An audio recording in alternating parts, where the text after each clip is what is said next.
All right, let's get right into it. For so many families, probably one of the biggest, most emotionally loaded decisions is all about a career path. Do you build a life in India, or do you build one somewhere else in the world?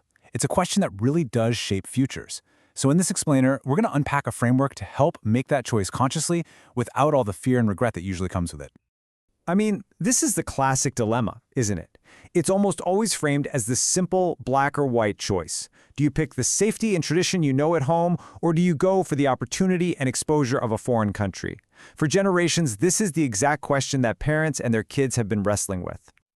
But here's the thing we really need to get our heads around. That entire way of thinking, it's just becoming obsolete. The world of work today isn't about being stuck in one location anymore. It's all about your networks, your connections, your skills, and those things cross borders. So the point is, it's time to update our mental software for this conversation. So why does this feel like such a huge, monumental decision? Well, because it's never just about a job, is it? It gets all tangled up with our identity, our family status, and that huge pressure of comparing ourselves to everyone else. And often parents might not even realize they're doing it, but they project their own unfulfilled dreams or regrets onto their children, which just adds this silent, heavy weight to the choice. Now here's where perception really smacks into reality. Let's take the story of Neha, a software professional over in Europe.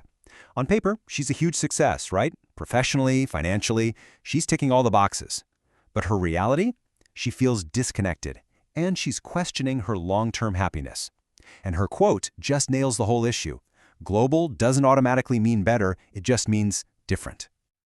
Okay, let's start tackling these myths head on. Starting with this whole idea of staying back. For way too long, choosing a career in India has been seen as, settling or being the plan B.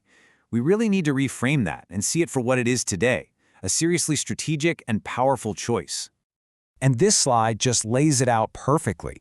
The old story versus the new one. The myth was that a career in India was kind of local and limiting. But the reality today? India is a global hub.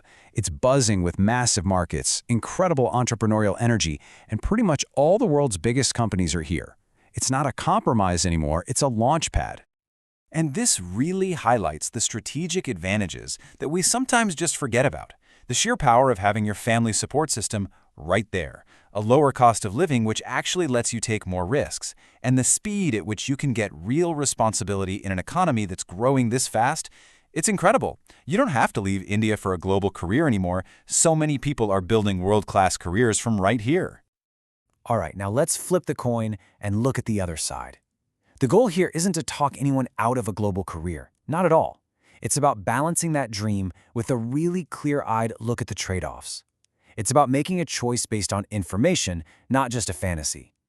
The allure is absolutely undeniable. You often get higher salaries right from the start, some great lifestyle perks, amazing infrastructure, but the reality is just as important to think about. Things like the constant stress of visa dependency, the real challenge of adapting to a new culture, and just how far you are from your emotional support system back home. These are the real-world complexities that come with that amazing opportunity. And really, that's the core trade-off, isn't it? The independence and the mobility you get with a global career are amazing, but they don't come for free. They're kind of packaged with this long-term uncertainty and a whole unique set of challenges that take a ton of emotional resilience to navigate. Let's also just bust this myth of the permanent abroad career. That's such an old way of thinking. Today, careers are fluid, people move between countries, tons of people come back to India after getting that global experience, and so many others work in global roles completely remotely.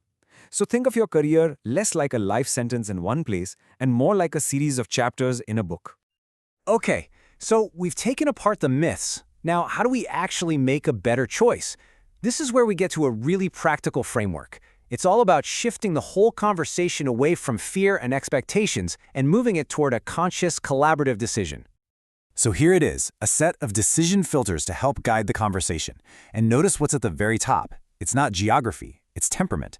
Is this person an adventurer who just thrives on new things, or are they someone who really needs the stability of home? Then we look at career goals, focusing on the job itself, not the pin on the map. We also have to be honest about risk tolerance and family priorities. How much uncertainty can you handle? How important is it to be physically close to the people you love? This completely reframes the question from where should you go to who are you and what kind of life do you actually want to build? The last few filters are all about the future. We look at skill relevance and long-term flexibility. But this last one, this might be the most important of all, the right to change one's mind. This is about taking the pressure off. A choice you make when you're 22 does not have to be a life sentence. Giving yourself permission to pivot, to come back, or to try something totally new, that's the key to making a choice that feels empowering, not like a trap. So, what's the ultimate goal of doing all this? It's pretty simple, actually. It's not about picking the right country. It's about building a life that you don't regret. And that comes down to one thing: alignment. So what do we mean by an aligned choice? Well, it's when the career path is a perfect fit for the person, no matter where it is on the map. Does it match their personality? Does it actually excite them? Can they handle the challenges that are definitely going to come with it? When the answer to those questions is yes, then fulfillment is going to follow, whether that's in Mumbai or Montreal. And this is really the bottom line. There is no superior career geography. One path is not better than the other. Getting rid of that judgment, that social stigma, is the first and most important step to having a real, honest conversation. Both paths are completely, 100% valid. So, the whole point we've been building up to is this. The objective is not to make a decision about leaving or staying. The real goal is to empower a choice, any choice, that can be lived without that heavy, heavy burden of regret. And that brings us to the final question, which is really for you.